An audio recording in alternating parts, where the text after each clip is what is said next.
Today on the first episode of the Ave Podcast since taking my semi-hiatus, I'm joined by the founder of Skills Refinement Group and head coach of UPLAY AAU program, Kamaka, as we discuss the contentious summer of Kevin Durant and the Brooklyn Nets. We discuss the latest blockbuster trade of the summer, Donovan Mitchell heading over to Cleveland. And we wrap up the episode getting into Team Canada's consistent issues with meddling on a world stage. Basketball, not hockey. Not hockey. We know not hockey. So I'm back. And I'll probably be saying this a couple more times over the next little bit, but thank you for your support on the latest episode that I did last month. I appreciate the love. I really do. I'm grateful for it, actually. And honestly, I'll probably dive into all of that gratefulness in a future episode one day, but trust me, it was greatly appreciated. You know, and I would say that I'm glad to be back as well because, you know, I'm awaiting that 5-star love that you got from me because I know you got it. You got it. When you provide that 5-star love, I'm not even joking. It really goes a long way for the show. So please, if you could place some 5-star loves on my feeds, it's greatly appreciated. Please and thank you. Listen, rate, review, and subscribe to South Shore Ave wherever you listen to podcasts. And check out my website, southshoreave.com, for all of my past shows, episodes, and work overall. All right? Once again, that's southshoreave.com. It's the Ave Podcast with Cal C on South Shore Ave Radio. Let's get it. Welcome to the Ave Podcast with Cal C on South Shore Ave Radio.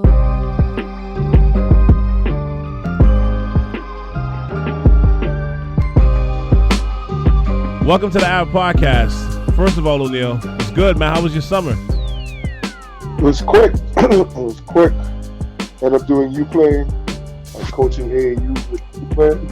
It was fun on the FIBA. And then, man. And I had all of July, then I had August, and next thing you know, summer's over. So it was quick. I know it. I think I was just saying this offline. Like we needed another month at least of summer. Yes, sir. We really did. Who was the on your squad or anybody you saw this summer? Who was the player that you could say that was like that caught your attention, that made your eyes get big? Oh, I forgot his name. Definitely, Expressions had a Lithuanian player. Mm-hmm. He's 6'11", he's in the G. Oh, his name is slipping my mind right now, but Expressions out of Massachusetts. They had a 6'11" kid that's going, he's going to the G League Ignite this year. He's on the Ignite squad. Ignite squad, I mean. Yeah, he's going to be in the Ignite squad. He's tough. Like, he's a legit 6'11" guard. You know, he basically was a white version of Kevin Durant. This kid was tough. So he definitely stood out. He definitely stood out. Really? Out of all the players. Yeah, he definitely stood out. No, that's cool. I think I might have seen something on IG about it. Not just saying when he said a white Kevin Durant, I'm like, that feels familiar. I feel like I've seen some highlight package or something this summer with that kid. I can't remember his name either now. But if he's going on the Ignite, we're definitely we'll know his name very shortly. You know, I'm sure, right? Especially if he has that kind of skill set. I'll tell you his name right now. A Lithuanian name. They also had an African kid that was just long and athletic. Mm-hmm. Yeah. And he's joining it. This person's name also escapes me, but isn't he joining a Canadian on the Ignite team this year? The Lithuanian cat. I can't remember his name now. He has they both played on the U23 team. Oh, you're talking about Miller. Yeah. What's his first name again? Sorry, Miller. Leonard Miller. Right. So he's going to be on the Ignite team as well. Yeah. Yeah, these players are making moves, man. So his name is he's about 6'9", Matas Uzelis. Okay. But basically just everything Durant does, this kid was doing basically. Oh yeah. Same kind of build as well. Yeah, skinny build, very skinny build. Mm-hmm. Very slight build. Yeah, he was tough, man. Kid could handle a rock. I was very impressed. Very impressed with him. Are you more impressed with him, or are you impressed with this Victor? What's his name? Wembanyama? I can't pronounce his name properly at the moment. But everybody seems to be tanking for him right now. Wembanyama, sorry, that's his name. Is he more impressive than that kid, or is that guy basically on the top of everybody's bill for a reason? Honestly, I'm not impressed by him. I'm really not. What is it you're seeing though? I'm just seeing a little bit of highlight packages here and there, but he's a 7'3" guy that could put the ball on the floor and handle. But I'm always a little weary about those guys being like short shots because of the size. But that's me. But what is it about him that you're seeing that's not like grabbing your attention? Like everybody's buzzing for this guy right now. Because I was thinking of Bobo. I don't know if Bobo got hurt, but I saw Bobo play in the EYBL. I remember you mentioning him on the pod one time, saying that he was and he was handling, he was doing running, he was doing everything. I was like, he was taking guys off the dribble. Nothing came of it, right? Like he's not hooping. Right? I know he got hurt. I know that was part of it too. I mean, I think offensively, yeah, sure, he'll probably give you something. Mm-hmm. Again, we're talking about the NBA. When guys start leaning on you, the guys start, putting their forearms in you and getting up in your body, are you gonna be able to shed guys? Yeah. Does he have the killer instinct like KD? The thing about, and remember with KD as well, what people don't understand is, the reason why KD's deadly is because he can do what Steph and Clay could do. Yeah, at 7 feet. He can score in 3 facets. He can score off the catch, off the move, off the dribble. Yeah. Right? He can ISO you like Steph and score, or he can run you off screens. Right? So, if these guys can't do that, all it takes is a strong defender to get up in you, a PJ Tucker, OG, like some of those strong wing defenders just get up in you and press upon you. Then what are you going to do? Every time you catch all these guys are going to be up in your shorts. If you can't loosen them up off running them off some screens and then catching the ball and getting rid of your shot, that's great. But, that doesn't impress me because I know when the real – okay, so let's say you do well in the regular season. Playoff comes, we know that's the real season. Right. And then that's when the defense ramps up. And then when guys start getting in you and being physical with you, right, you got to be able to start loosening up good defenders. You can't let them set their feet. So you got to start running them off screens, keeping them off balance. The same way you would keep, as an offensive player, you try to keep the defender off balance. So now you got to run these guys off screens. You got to make them fight. You got to make them, you got to be running them off screens. And so I don't know if these guys just coming straight ISO 1-on-1. You might get away with that in regular season, maybe, right? But playoff comes when guys start leaning on you, getting physical in you, up in you. That might not work. So he's a shiny new toy, but I don't know, man. It's interesting though because I've heard some people say that he's the best high school, best young prospect since LeBron James, and I'm like, LeBron. The one thing that was special about him outside of his skill set was that. Physically, he was already stepping into the league. That's what made him a freak because he was already like the biggest small forward in the NBA or like maybe top 3. You know what I mean? Maybe Artest and maybe 1 or 2 other guys might have been bigger when he came in. But you knew that once he got his man strength, I like to call it, once he got his man strength and the size and he put on some weight, this is going to be a freight train, which has become. Right. So already when he stepped in the league, he was already 20, 30 pounds bigger than a McGrady at the time. You know what I mean? Mm.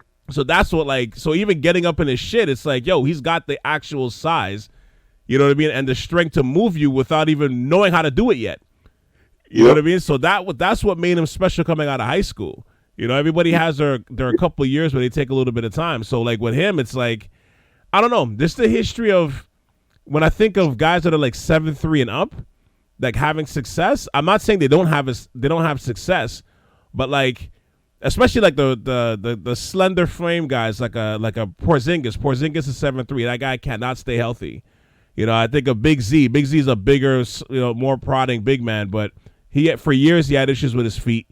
I go back to Ralph Sampson back in the day, 7'4", can't miss prospect. He had still made the Hall of Fame, but it was mostly because of what he did in college. What took him out of the pros was his lower extremities, right? Yep. So seeing that this kid is 17 or 18 years old, however old he is, and he's already 7'3", and he's got that slender frame, I'm like, I mean, if he's that can't miss prospect and he does well, I'm not saying he's going to be the first, but he might be. Actually, no, he might be the first one that has a lengthy career that is at that size and that height. I'm just a little nervous about guys being 7'3". Bro, not even so much that he's 7'3", is the guy weighs 100-pound wet. Right. Yo, guys are gonna start going. Yo, Jokic is just gonna bury this guy under the basket, bro. Yep. Forget Jokic. Joel Embiid's like, oh my god, barbecue chicken. He's just gonna start caving this guy's chest in. Giannis is like, oh my god. I was gonna go through this guy, like, oh my god. Yeah. Just ripping on him, just like over him, body him. Yeah. I'm interested to see, but it's funny because Utah's basically it looks like, at least so far, that they're looking to mortgage their future on him and other future prospects. So before we begin on what we're going to talk about, because I definitely want to get into KD and Brooklyn, that whole scenario, that whole zoo over there.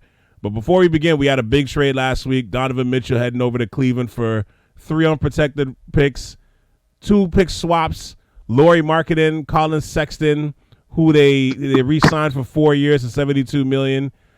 They picked up a rookie, Ochai Agbaji. From Kansas. From Kansas, right? Yeah, he was actually nice. Because this is my first pod, and this trade seemingly came out of nowhere. But because this is my first pod since the beginning of the summer, that's basketball related. What are your thoughts on this crazy trade? I thought it was a great trade for Cleveland. People like Utah won.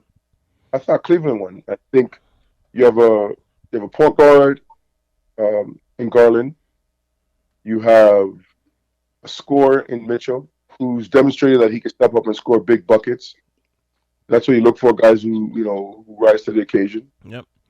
And then you have Mobley, and then you have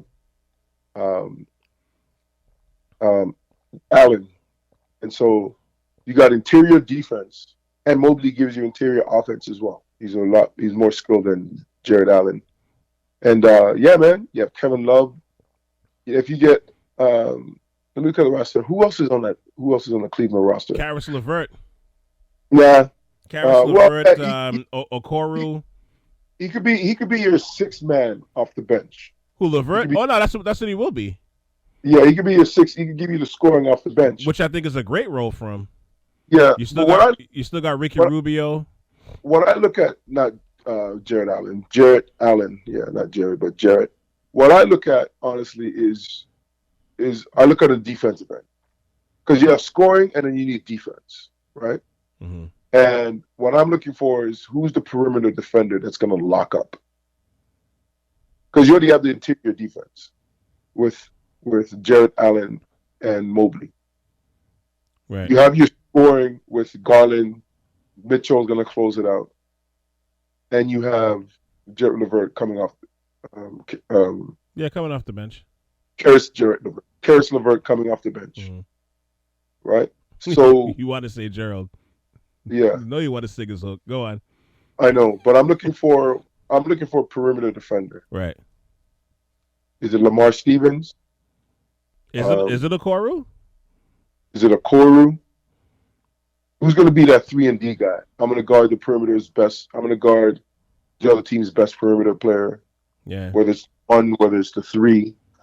Right. That when you build a team, that's when I'm looking at a team. Those are the pieces I'm looking to have. Like, who's going to be that perimeter defender? You already have the interior defenders. You're good, and then you have your security. What I call the security blanket. When things get hectic, you just go to your security blanket, which is Donovan Mitchell. He's just going to start making shots. Right. And so once you have those things, and then you have a point guard, and you have a really good point guard in Ricky Rubio. And here's why: because he's a facilitator. Mm-hmm. Garland is more of a scorer. So now when you have a facilitator, that's even better. Facilitators are better because they control the tempo of the game. They're not just going to come down looking for theirs. They're going to come down and look for the best shot. Right. And it's either going to be, let me get it to Donovan Mitchell in an ISO, or in a 2-man game coming off of a pick and roll, a pick and down screen, or a pick down with Mobley. I could put, you know, I mean, you don't want to put Ricky Rubio on a pick and roll because he can't shoot. So all you're gonna do is just, you're just gonna back off. But yeah, at least with Rubio coming down running the point, you're gonna get some form of ball movement, right? Mm-hmm. And it solidifies things going, like, especially coming off the bench. That second lineup too. But he might even finish the game, right? Yeah, you get some ball, right? I think Kevin Love is on the team. Is he not? Yeah, he's still there. Kevin Love, right? So they got a solid squad, man. So I like it. I think it's Cleveland's going to be tough, and they already play defense. They are, they're a strong defensive. They already are, yeah. Yeah, they're already a good defensive team. So, and they got some shooters up there. So they got all the pieces, right? So Cleveland's going to be solid. Yeah, I mean, it works well for both teams. It's one of those rare trades that both teams wins, as you're mentioning. But Cleveland, it works because they finally get this legit scorer, and as you mentioned, that can finish games. Because I mean, Donovan Mitchell, he's not a superstar, but right now he's the best offensive scorer they have. He's a high-level all-star, right? Mm. But while he's getting acclimated, and if I'm like the GM and I'm getting him acclimated, if I'm Kobe Altman, I'm putting my arm around Mitchell, getting him acclimated to the arena, the city, everything else. But when we get to practice, I'm putting my arm around Mitchell, and I'm pointing at Mobley, and I'm telling him, you see that guy right there? It's his team within 2 years. And fuck, if he's ready now, it might be his squad now. Like, I actually like, I don't know about you, but I actually like watching Cleveland last year. Like, I love their size in the front court especially. And Mobley, like... But they competed. Yeah, man. And honestly, Mobley, like, don't get me wrong. Listen, I love Scotty Barnes, and I'm happy he won Rookie of the Year. Much deserved, for sure. But if Evan Mobley won Rookie of the Year last year, I was not disputing that at all. Because when you watch their games, like, that kid on both ends of the floor is so versatile. That guy can guard from 1 to 1, like, basically from 2s to 5s right now, legitimately. And... The progress of his development right now at this stage is still so early. Like, he's still on Similac. The guy's unbelievable.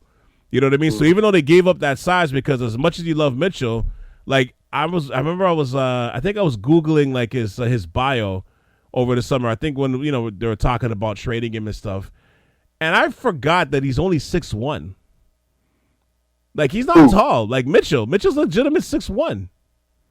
Mitchell's like 6'3", bro. No, he's how they do in the NBA now. They give you their real size now, right? They don't bump it up a couple inches. They give you a real size. 6'1".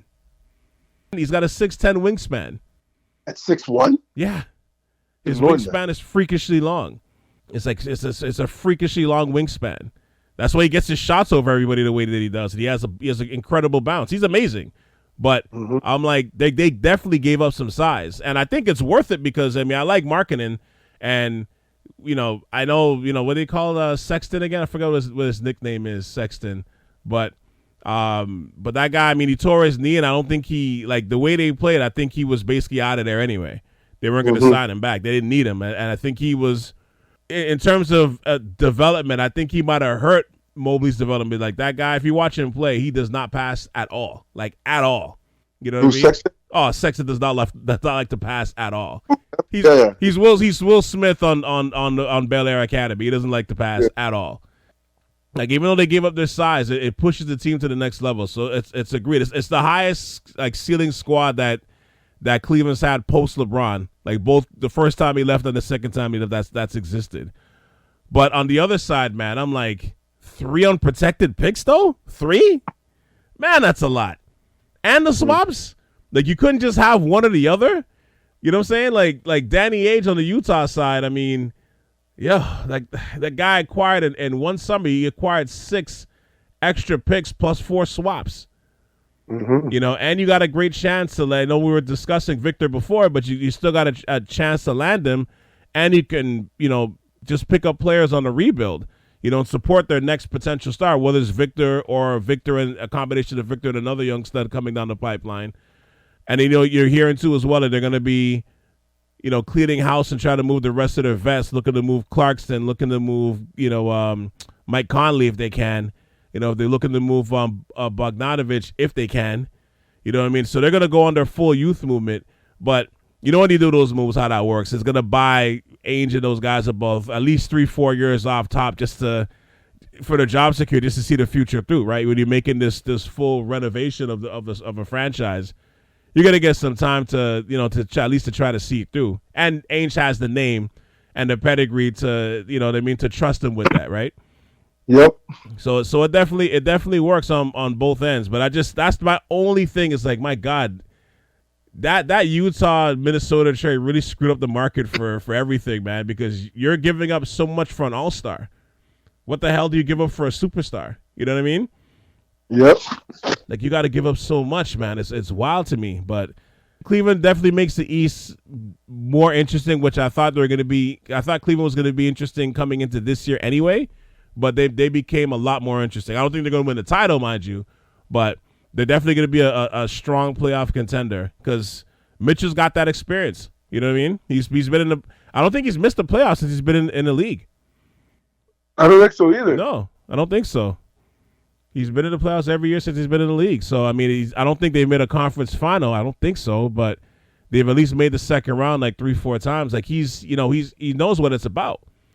So you're looking at veteran leadership, you got it on that squad, but, another star coming in, like he knows what to do. This isn't foreign to him, right? So, and at the end of the day, like his name got batted around a little bit too, right? Just because, people are looking at him like being kind of selfish last year and, the whole beef with, not beef, but like, the whole synergy between him and Rudy Gobert seemed off, so it's like, so this is just a brand new fresh start to get his, I don't want to say get his name back, but like, it's just a new fresh start to do his thing now, right. And like, there's an upside. This is not like a veteran team that's made to win now. Like like Garland and Mobley, especially, they got like a few more years before they even start getting into their prime. So this window's extended huge for him, man. It's awesome. Yep, definitely. And it's so unexpected. But, speaking of which, though, like, right, because, obviously I want to talk about Brooklyn, right, going into how Utah messed up the market for a team like, well, not even, well, I would say for Team Durant, right? We all know what happened this summer with the craziness of KD requesting a trade and everything that went down the whole summer.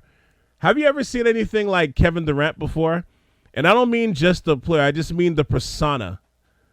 Like, especially this summer. Like, have you ever seen anything like a KD? I'm trying to think. If not basketball, what other sport that he's similar to, like a superstar that's at his level, but is sometimes sensitive like he is. I'm really trying to think. I don't know. No, I guess if I'm going to immediately answer your question, it'd have to be no. But it's for sports. I can't think. I'm like, yeah, I don't know. bro. Like Eric Lindros, maybe hockey. I don't know. No. Like Lindros wasn't like that. No, he wasn't sensitive. Actually, no, he wasn't. I remember Lindros being sensitive like that. No. Yeah, I don't know. That's a great point. I don't know. He's so stubborn. He's like, he was at OKC, and they were playing ISO basketball 1-on-1, no sharing. The excuse why he went to Golden State was because the brand of the ball where they did share the ball. Mm-hmm.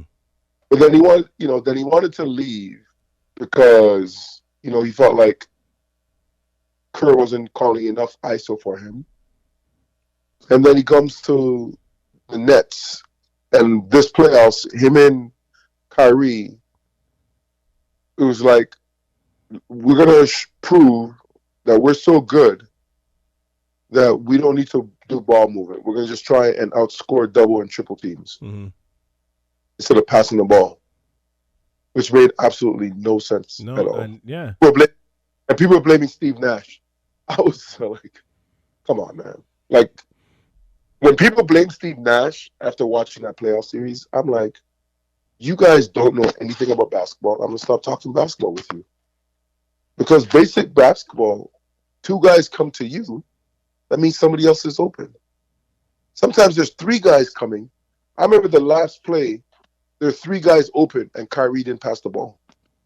I remember Brown was open, flashing to the middle. Mm-hmm. Then another shooter in the corner. I think it was Goran Dragic. And then another shooter in the opposite corner. And he refused to pass them the ball. And he tried to do some crap and turn the ball over and miss it. I can't remember how it ended, but I was like, how's that Steve Nash's fault? Like, there's 3 guys that were wide open. I think Brown was right by the rim. Didn't get it, and he flashed a little bit higher in the key. Wide open. And Kyrie didn't pass the ball. And I'm like, and that's Steve Nash's fault? And they're like, he should have drew something up. I'm like, but maybe he did draw something up. And they didn't want to pass the you idiots.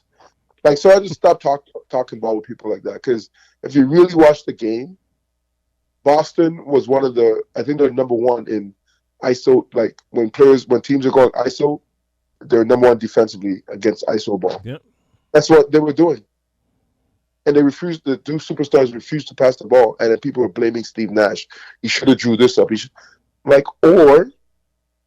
Or the players should have probably ran the stuff that he did drop and moved the basketball. But they were, they wanted to show that, either we're so good that we're going to outscore the double and triple team. So they lost. And then KD's is blaming the management. It's like, come on, bro. You just signed a 4-year contract. You didn't play nothing, and you want to get traded? Like, come on, man. And I know he gets respected for the business acumen. He has the media stuff, and him and his agent, they're definitely trying to make moves and stuff, like both sides of the coast. I respect that. But if you're gonna, and some people say that he tries to follow LeBron's coattails a little bit. He has a little rivalry with LeBron in terms of following like what they do off the court and all that stuff as well. Fine, whatever. I don't even care about that. But the one thing where maybe you should have followed LeBron on is, I don't know. You ever heard of a thing called opt-outs? Mm-hmm. Like, why would you sign a 4-year deal? Cool. Maybe have an opt-out after year 1 or 2. Right? So, like, if shit hits the fan, you don't like where it's going, it's like, well, okay, I'm going to exercise my right. You're KD. No team is going to tell you no, and if you want an opt-out. They want to sign you. So why would you sign a 4-year deal, all in, no opt-outs, and then look to force a trade? Like, it's funny. I don't know which podcast this was on, man, but Kenny Smith, he made a great point this summer about, like, I think he was talking about KD, and he was like, he's like, the thing with KD, he's like, it's weird because he's like, I've never seen somebody that, like, him and Kyrie were like, they're so beloved coming into their career. They're so beloved, and basically they just gave that goodwill away. You know what I mean? Like, it's like you were so loved. Nobody hated KD. Nobody hated KD. Forget Kyrie, but nobody hated KD. Like, even if he was in OKC, nobody hated him. He went to Golden State. He got the backlash, and when I hear the stories about how, like, after they won the 2017 title and he was waiting for all this adulation and love, and people are still giving him backlash, I was confused by that because I'm like, well, a lot of people thought this was you just riding coattails, even though Golden State lost the title the year before. But you're going on a 73-win team, and you win the title in 5 games. You basically lost 1 or 2 games the whole playoffs. Of course, people are gonna like, they're not gonna support that. Of course, you know what I mean. So it's like, why are you surprised that you didn't get this love? Like, to me, and that apparently is what, like, kind of like, you know what I mean, like, it short-circuited that, like, his stay in Golden State, which to me, I'm like, even though I hated the fact that he went to Golden State, I also loved the fact, because you watch those games, it was beautiful basketball. The way they moved the ball, it was beautiful. Everybody got their shot. So the point, you're going back to the point you're making about how he was complaining about how I'm not getting enough ISO plays. I didn't understand that, because I'm like, KD, you're still getting every shot you want. Like, the ball's coming to you. You're like, the ball's coming to you in such easier ways. You're not being double teamed, and even when you are, you got so many killers on the other side of the ball, other side of the court. Nobody can really focus on you for too long. You're playing one-on-one. Like a guy like KD's playing one-on-one for like half the game, which is like unheard of. You know what I mean? So it's like, yeah, he tore his Achilles, whatever, but it's like, okay, you wanted to play a beautiful brand of basketball, and you're a hooper. Why would you stay with this? It's kind of like you don't even play a pickup run, and it's like you just find that perfect squad. Everybody knows how to play. Everybody knows how to move the ball. If somebody's hot, if you're hot, everybody's feeding you. If the next man's hot, you know you're gonna feed that guy. There's no egos, and it's like you run it for the whole 2 hours or whatever it is, and you just stay with that squad. Even when you lose, you're like, shit, we want to stay together because this is so fun. Win or lose, you want to play for this next 2 hours. You know what I mean? And to me, it's like I thought KD found the perfect run. I thought he found the perfect run. He went on a team where Curry's just as big of a superstar as he is. So you could say in some cases might be even bigger. Well, not saying basketball player, but just in terms of popularity. And that guy was like, yo, man, do what you want. You know what I mean? Like, you don't ever see that. Like you, honestly, even before or after, you don't ever see players do that to what he did, especially at that level. Coming off to back-to-back MVPs, first unanimous MVP, he could have easily been like, yo, hell no, I ain't playing with KD. And that would have been the end of it. Nobody would have blamed him. You know what I mean? So it's like, yo, like, because you hear the story about how when you became a free agent in 2019 and KD was coming back, Steph was coming back from China to try to meet with KD. And by the time he got off the plane, KD already signed with Brooklyn. Like, he didn't even give Steph a meeting. And I was like, yo, after all that, like, so it's like, it's kind of like, dude, okay. But the thing is, I understood it. He didn't get that love that he thought he was going to get. He knows at the end of the day, Golden State this is Curry's town. It is what it is. We all knew that. I don't know why you thought he was going to change that, but okay, whatever. He wants to go and do his own thing with Kyrie. I totally get it. I totally get it. You want to form your own thing. You want to go to New York? You don't even want to go to the Nets. You want to go to Brooklyn. Just form a new energy. I love it. Fine. I'm all good with it. So, like, how does it go from you won one playoff win in 3 years, this team signs you to a supermax and paid you your full max that first year when you're recovering from your Achilles tear? You know what I'm saying? They gave every concession you asked for. They got it. I don't know. I don't even know if Steve Nash wanted to be a coach. They got Steve Nash for you. You know what I'm saying? They got Harden for you. Like, and then when the Harden thing didn't work out, they flipped it to try to get as much things. Like, they did everything possible. So, like, when he was asking for a trade, I'm like, I don't understand Kevin Durant right now, man. I don't. And I'm like, honestly, I'll be honest. I'm kind of happy. I'm kind of happy that Brooklyn did what they did. And to me, again, it kind of shows you too that, like, KD's that example that not everybody's LeBron in terms of team building from a player perspective. I don't even like when LeBron does it, but because to me, when he's done like that, he leaves every team in a rubble with no future. You know what I mean? Like if Steph followed that model, for example, like Golden State's window will be completely finished, but he trusted the front office to make moves. You know what I mean? Like, that's working in concert. He trusted the front office to make moves. And now, he like, the way it's going to look, he's never going to play for another franchise. And his window's been extended. Not everybody can play chess like that. And I think KD kind of proved that this year. Well, I agree. I totally agree. And I think the difference with LeBron is a smart basketball player where he surrounds himself with role players, right? Right. LeBron, when he builds his team, every team that he built, he always has a number two that could bail him out, that's willing to take and make big shots. And then he has shooters around him. Right. And what happens is, if you have other superstars, because LeBron's usage rate is so high, those other superstars, their numbers go down. Right. Look at Bosh, Kevin Love, D Wade, AD. The numbers go down, right? Because LeBron handles the ball so much. And so, that's all the difference. So now, that's why LeBron could build the teams with role players, right? But then when he leaves, the teams are shambles because all they are role players. Yep. And they don't have the top five guy, that's going to carry them. right? And So that's and future picks. So you can't even say, "Oh, let me." exactly, Yeah.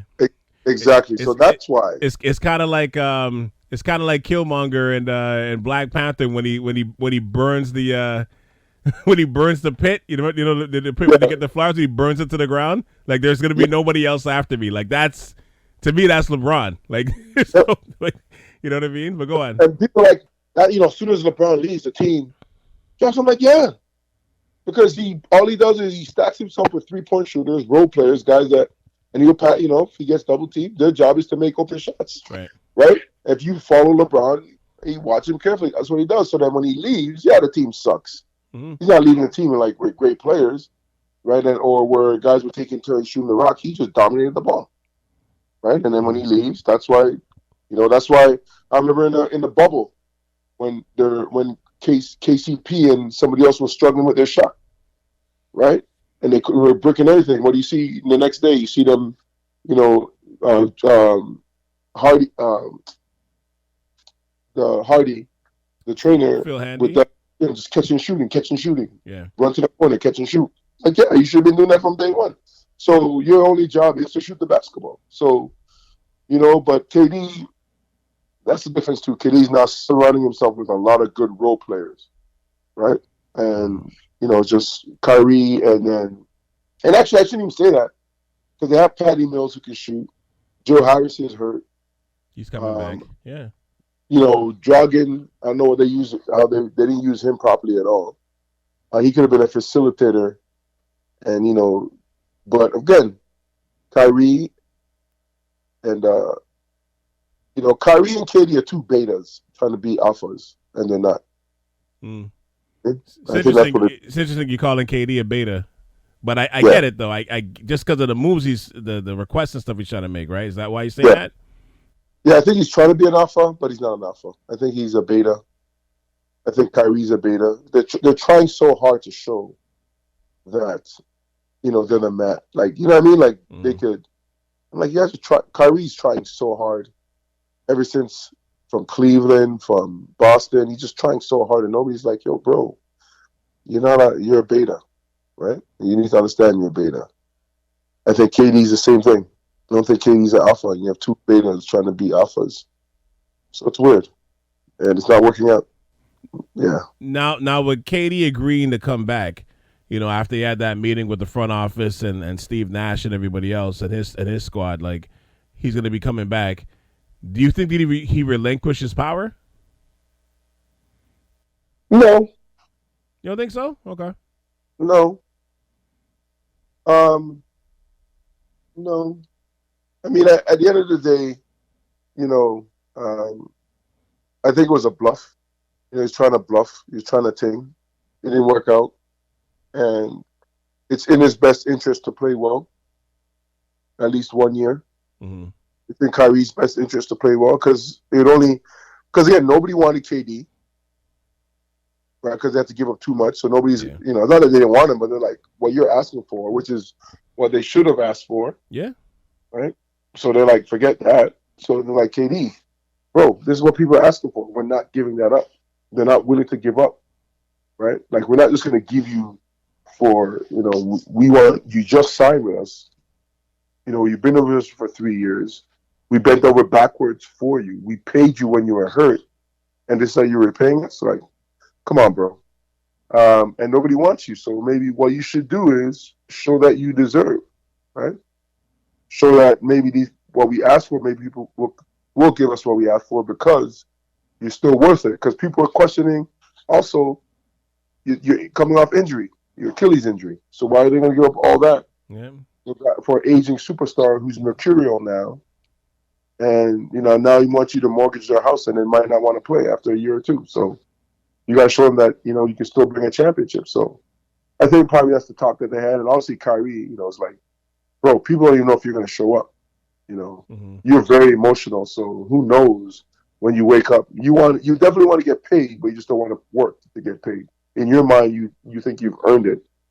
And, you should be playing 60 games instead of 82. Pick and choose. Like, so, these are the guys that you're dealing with, right? So it's like, for KD, I think you're just like, all right, he still has power. So his dudes go out there and be KD. And I don't think he lost anything. I think this dude is one of the best scorers out there. 7 foot and he could basically do what he doesn't necessarily have the range, but he can shoot. Right? He's a bucket getter. Right? So the range, like Steph. Curry range. Yeah. Okay.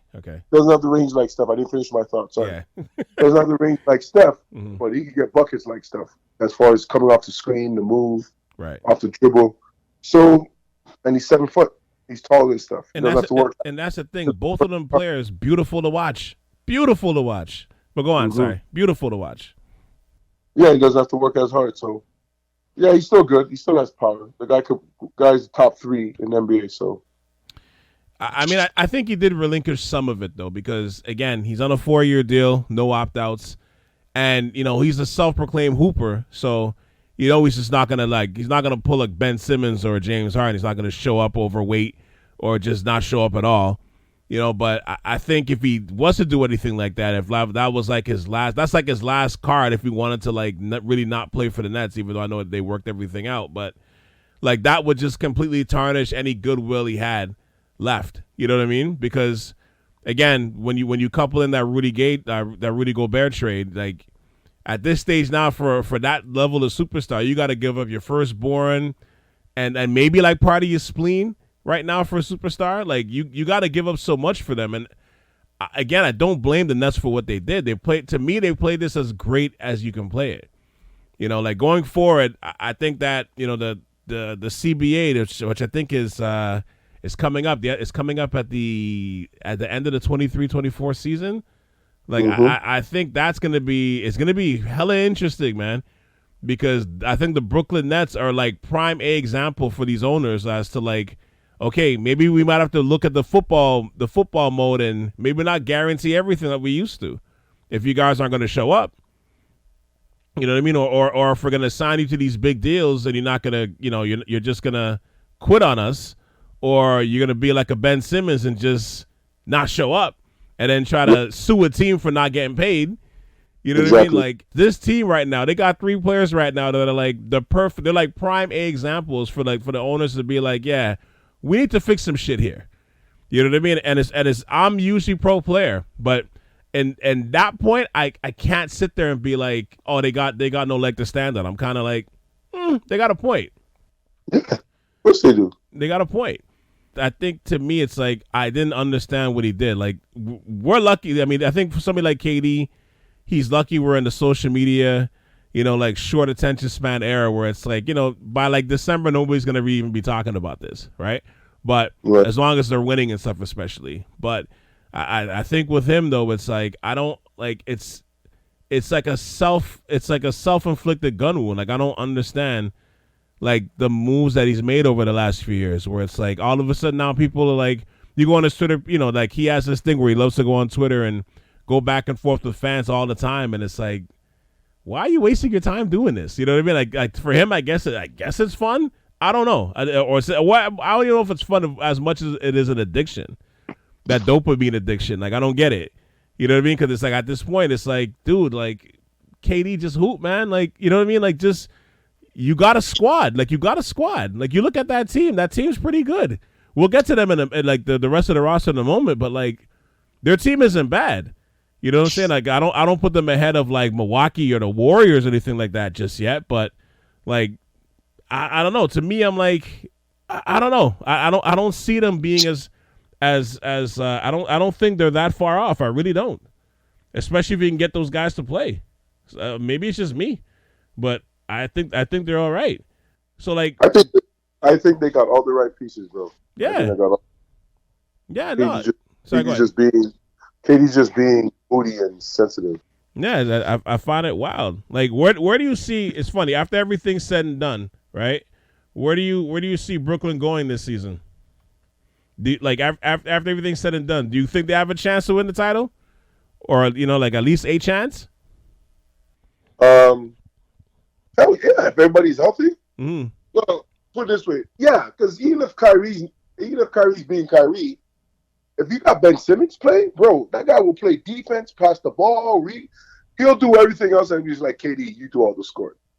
So, and then he'll be your facilitator. Yeah. So he can penetrate, hit Patty Mills, hit Joe Harris. Come on, man. Definitely. Let Kyrie cook. Let KD Simmons, cook. Ben Simmons is the key. You know what's funny though, Neil? Like before Ben got traded, like I was saying this last year, and I always thought him going to the Nets made the most sense. I just thought that it was going to be Kyrie being traded to the Sixers and not Harden. But I always thought him going to that team was the right squad because as you mentioned, he's a pass-first player. He's great in the open floor. He's got great vision. He can play D, and you don't have to count on him to score at the end of games. I mean, even though you can do the hack-a-bend until the 2-minute mark, but I think he's like the lightning rod here with this squad. Like, where is he mentally? You know, like is he gonna is it like how is his back as well? Like, is his back gonna sap his energy or his greatness like it did D12 after his back surgery before he got to the Lakers in 2012? Mm-hmm. You know what I mean? Like, so those are the two things I want to see. Like, where is his back and where is he mentally? Because is he not over not dunking on Trae Young like 2 years ago or a year and a half ago? Is he not over that yet? Like, I don't know. You know what I mean? But like the skill set is there for him to be good. I think he's actually the perfect player for them. Right. When they went after Harden, to me it didn't make sense because I thought like, Harden's a great scorer, he's a facilitator too, but to me it's like you had too much scoring. They didn't need that much scoring. You know what I mean? They needed some. Sorry, go ahead. No, I totally agree. Yeah, I think Harden didn't fit the team.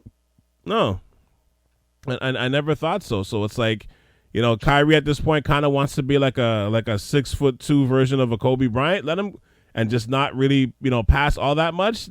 Well, you got a player that can say, okay, go do that then. I'll find you. You know, I'll find you. And he's got the court vision. He's got the size if they want to go small. He's got this, you know, he's 6'10". I don't know if he should be playing point still, you know what I mean? But he can still facilitate wherever position he's at. It's weird. It's like I'm not as confident based on, number one, Kyrie's health himself, because I don't think he's played more than like 70 games his whole career. You got KD heading towards the end of his prime with his lower extremity injuries. And then even though they had that powwow to clear the air with KD in the front office and everything, do you trust that it's going to stay this way? Is it just going to stay this way until you mentioned like how before, like if he has a good year, they just ship him out and then they don't re-sign Kyrie and they just go back to square one? I don't know. Like, to me, I'm looking at their players right now. They got Royce O'Neal they picked up from Utah, which I think is a solid pickup. You know, that's a perimeter 3-and-D player. You got Markieff Morris. You got Joe Harris coming back, Seth Curry, Patty Mills. You just picked up T.J. Warren, who, if he's healthy, that's a good bargain. Like, to me, I think there's, I don't know, man. They got pieces there. I mean, I don't know. Maybe I'm missing something, man. I think they're going to be a really good squad as long as they can stay together and be healthy. I don't see how they won't be successful. Like, as much as Boston was successful this year, I felt like Boston swept the Nets, right? But they won those games by 16 points combined, right? So if I'm Brooklyn, a few moves here and there, maybe you're taking 2 of those games back. Now it's a pick'em. You know what I mean? Like, they beat Milwaukee. Middleton missed the whole series, right? And still won 7 games. I still think Milwaukee was the best team in the East, but you got to give Boston their props. But again, that went 7 games without Middleton. I just think they just ran out of gas. You know, and then I think with Miami, it's like Miami's they're always going to be a very good team. They're always going to be really tough. You know, and I got to give more props to Jimmy Butler. You know, Jimmy Butler is a tough player, man. He's not a superstar, but he's a tough player. But I'm not surprised they beat him either. You know what I mean? But it's like, if Brooklyn can step up, if Philly can step up, I like the moves that they did in the offseason. I think, what's his name? DeAnthony Melton on the backup point guard on Memphis. They scooped him up. They just scooped up Montrezl Harrell. Like, I like some of the moves that they're doing. Like I said, Milwaukee is going to be there again. Like, Milwaukee right now has to feel like, oh, we're an injury away from going back-to-back.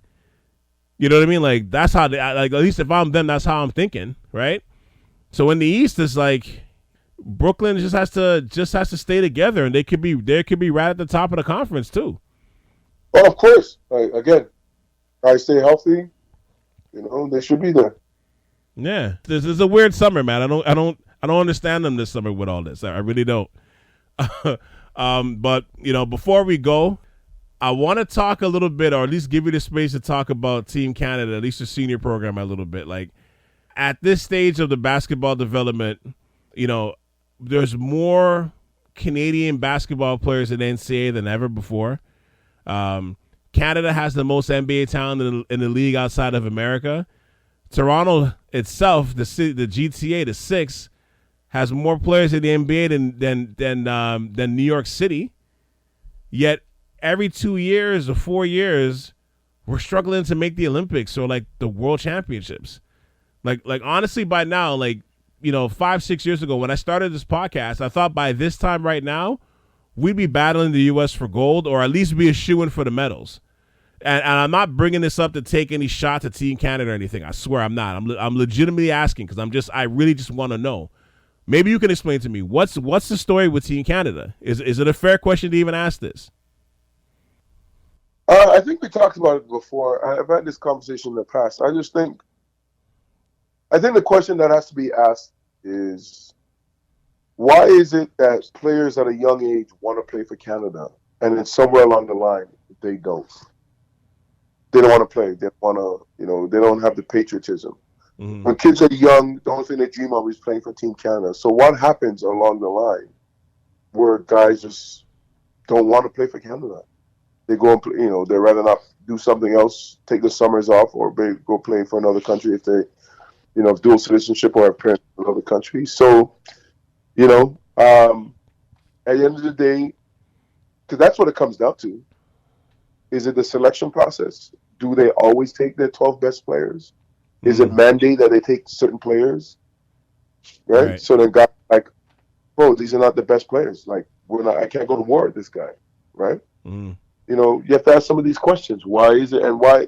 Yeah, we have the most guys in the NBA, yet, we're not ranked high.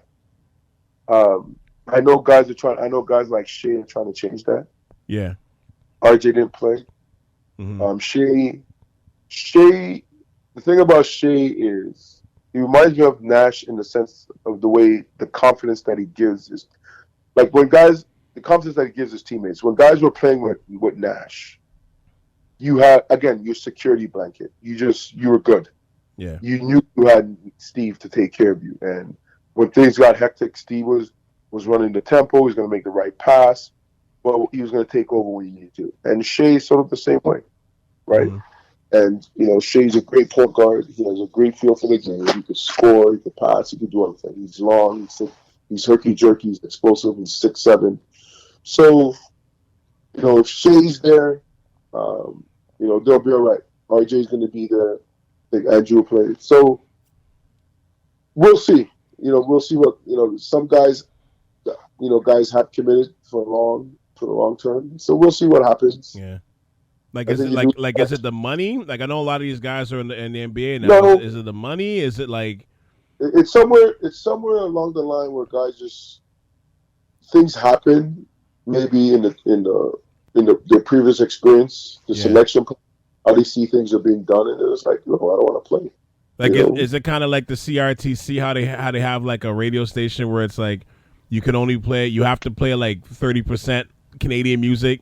You know what I mean? Is it that, like, I don't want to say, but you know what I'm trying to say, right? But that's exactly what it is, right? And it's not, at the end of the day, it should just be put the best guys on the team. I don't care where they come from, right? But don't put guys on the team just because do this. And I understand why they do it, because they want to promote CS basketball. That's fine. They want to tell the kids, stay at home. The lie to the kids. This is what I don't. It's like, it's like, bro, listen, man, just. If you look at basketball, if you approach basketball the same way we approach hockey, like, we know that Canada's the best country in the world for hockey. Other countries are coming close, and they're right there, whatever, really close. But Canada, that's what we're known for, right? Right. We produce some of the best hockey players. Right? And when we lose, it's a big deal. It's a big deal. So, from juniors all the way up. Yeah, let's not be delusional. The United States is the best country in the world for basketball. Mm-hmm. Don't delude yourself, right? And so at the end of the day, right, you want guys that are down in the States that are playing with these guys that are dogs, right? It's like the history of violence where Vito Mortensen steps on his brother's bodyguard, is on, after he knocks up the bodyguard, he's on the floor. Mm-hmm. And he shoots his brother, and on his way out, he steps on the bodyguard's neck, just crushes his neck. Mm-hmm. That's what guys are like in the States. When you're down, they're going to crush you, step on your esophagus, and just kill you, right? That's the mentality that they have down there. We don't have that in back. We have that in hockey, right? In hockey, we're going to bully people. We're going to body check some guys into the boards, take off your head. But we don't have that in basketball, right? And we got to get that, right? And some of our players have it. Lou Dortz, that guy's a dog. That guy's grimy, right? Then Brooks is grimy. You guys on that team that's not afraid to punch a guy in his mouth, right? Right. And so, but you get that in the States. You get that mentality because those guys are coming at you. You have kids, your teammates who they grew up in the slums. They grew up where, any minute their lights are going to be turned off. They don't have food. I had a teammate who wore size shoes that were 3 sizes smaller than his feet. Wow. Couldn't afford shoes, bro. And so at the end of the day, these are the kind of guys that you're going to be, that you're battling up against day in and day out in that environment. You become a dog. You become a killer. Mm. And I don't care what they say about the CIS. I coach in the CIS. There's a different mentality. When it comes to basketball, we're nice. We're robotic. We're systematic, right? And then when you have the guys in the States, these guys are stone cold assassins that will slice your throat. Step on it, but the thing is, the guys that are going and playing prep school and going to the ended up going through the U.S. circuit, some of these guys end up being that though, right? Exactly. And they get drafted to the NBA. Yeah. It ain't rocket science, bro. It ain't rocket science. And we kid ourselves, right? We tell ourselves, we have talent here, so we can stay and play and it will be good. I'm like, the decision makers are in the United States. The guys that make decision draft, they're in the United States. They don't care about Canada. They're patriotic. All they care about is the U.S. They're not going to give any credence to what we do up here. No way. Yeah. Right? They're always going to be focused on their homegrown talent and give credence and give more, more attention to what's happening in the ball in the United States and where kids are playing. So when we're up here playing prep school and do whatever, they're like, whatever. Who you playing against, right? Who you battle tested against. Now, if you're in the States and you're going up against some of the top prep schools and going up against some of the top players, now they're like, okay, he played against such and such. He went to this school. Yeah, he played in the Geico National Championship. So he played in this tournament. He played in that tournament. But he's also playing, on a daily basis. They put more credence to that than, and we're delusional thinking, let's keep our kids here, let's play at prep schools here, and they're going to go to the NBA. Nah, bro, because that would have happened a long time ago if we're just about playing basketball here in Canada and getting to the NBA. It's about playing down in the NBA and down in the States against the top players so that the scouts and GMs can see you going up against future NBAs and they can rank you, because that's how you get ranked. So if I'm playing, the perfect example, Lenny Cook, I think he was ranked ahead of LeBron James. Yeah. If you watch that Lenny Cook documentary. But as soon as they went head-to-head, LeBron outplayed him. LeBron's team won. Who was the number one player? LeBron James. That's how it works. So when we're sitting up here like, we'll hide our kids up here and let them play, great. But it's not going to benefit them in the long run, right? It's not going to take them to the next level. Still sharp and steel. When you're down there and the level is high, you got to raise up to that level. So that makes you better, right? So, and Canada will, to some degree, they'll benefit from it because, again, guys will want to come back and play for their country. Some guys, not everybody. Yeah. But some people say the roster should just be all NBA guys, right? And I think it should. I've been saying that for the last 10 years.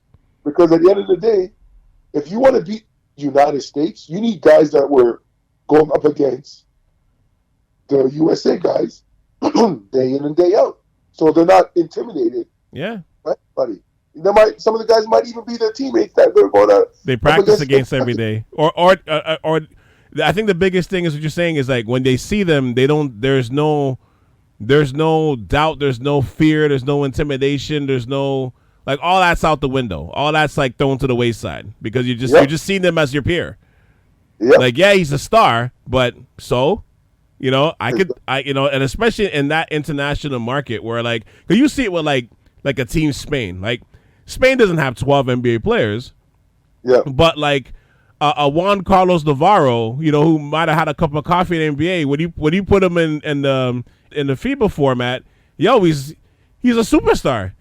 Yeah. He's a superstar, and he's playing at just as high level as Rudy Fernandez, as the Gasol twins, you know what I mean, or as a Ginobili on Argentina, you know what I mean? Like those guys are like most of these countries don't have like 12 NBA players to put on, like you know what I mean, but they're playing at a high level. So it's like, what's the connect? Like to me, I'm like, what is the disconnect there? Like it's not matching up. Nope. It's not matching up. So it's like I'm watching them go through it again, and I'm watching Team Canada play. I think we actually met up this summer at the U23 game. You know what I mean? So it was nice to see you there. But it's like I want to see where it's like, when Team Canada's in anything, if US ain't there, we winning that. Like you know what I mean? Like I want to see that now. You know what I mean? So this is not a shot at Team Canada. This is like I actually want to see the success. Because I thought, like I said, by now, I thought for sure, O'Neal, like seriously, I thought by now it'd be like, man, I'm tired of seeing Team Canada and the U.S. play in a championship. Like, again? You know what I mean? Like, oh, that's boring. Like I want to have that conversation. Mm-hmm. not the same conversation we've been having, like, that we had 15 years ago. We're still having it now. I agree. So that's why I'm legitimately asking you, like, that question, because I'm like, I'm confused now. Like, I'm just like, what is it? Like, I don't understand. I don't understand this. When the world champ, sorry, go ahead. Some people just don't know, and they think, "Oh yeah, we can compete." It's like, yeah, it depends. If you put the right team together, we can compete. Yeah. So, and we have the talent. It's not that we don't have the talent. We got we more than got the talent. It ain't about the talent. It ain't about the players on the floor at this point. It isn't. We've always had the talent. Yeah. It's about putting the right. Like I don't know, man, but that's got to be fixed. I feel like that has to be a separate podcast at a certain point, which I would love to do, but that has to be a separate one at this point. But yeah. Try to get the backwards. Let's get that to answer the question. Try to get Mike Meeks. What's that? Try to get Mike Meeks on to answer some questions. Yeah, it should. Ron Barrett.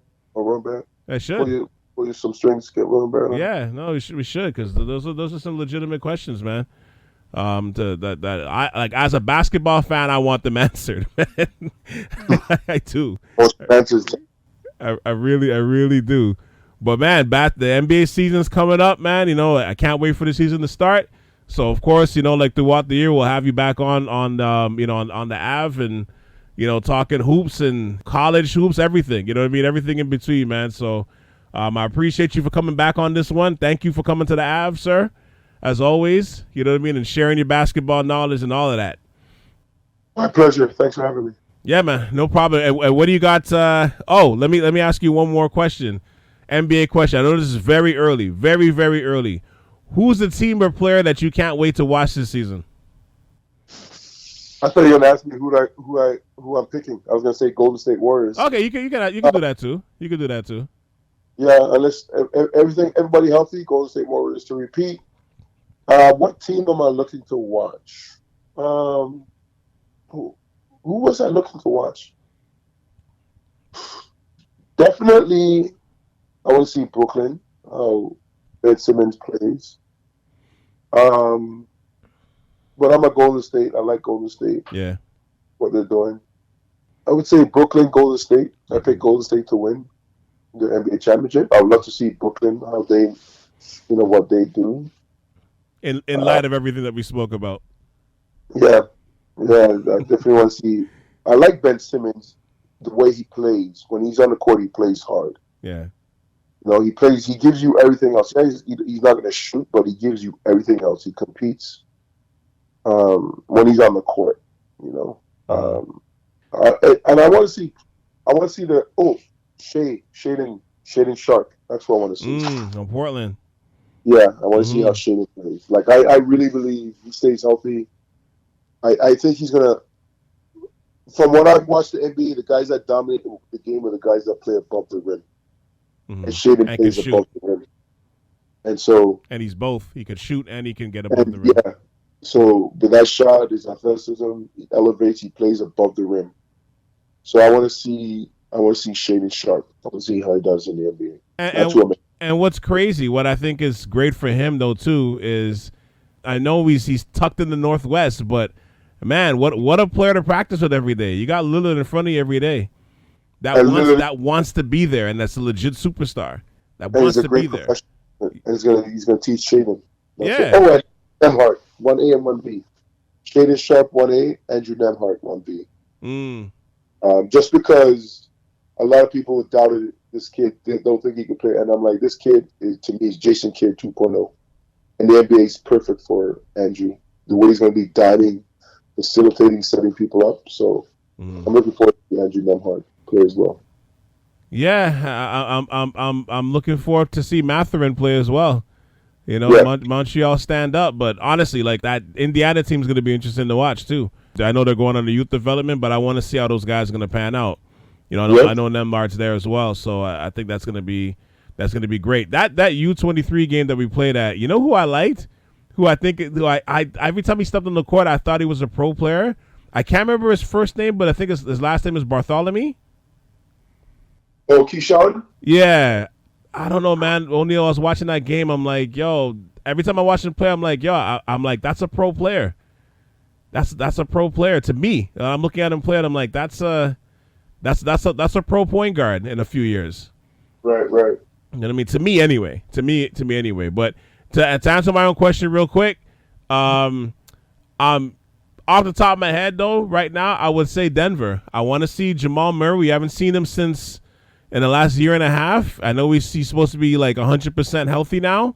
I want to see how him and Michael Porter, MPJ, you know, comes back with Joker.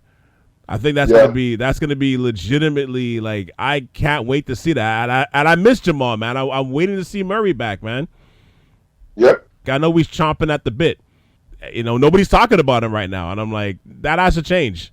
So that's the guy. I think that's the team that I'm looking forward to seeing the most right now. That might change in about a month or so, but right now I would say Denver. I'm intrigued to see what they're gonna do. Okay. Yes, sounds sir. Good. Yes, sir. Thank you for tuning in to the latest episode of the Ave Podcast. A special shout out to O'Neal Kamaka for coming through to share his thoughts on this episode. I'll be back next Friday with a new episode featuring an interview I did with Will Strickland, the director of Full Court 21 Canada and a podcaster as well, fellow podcaster. And then on September 30th, I'll be doing the first of its kind. Yes, I'm going to claim it. I'll be doing the first ever R&B fantasy draft. I can't wait for you to see that one, man. So both of those next two will be on the South Shore Ave YouTube channel as well as everywhere else you listen to podcasts.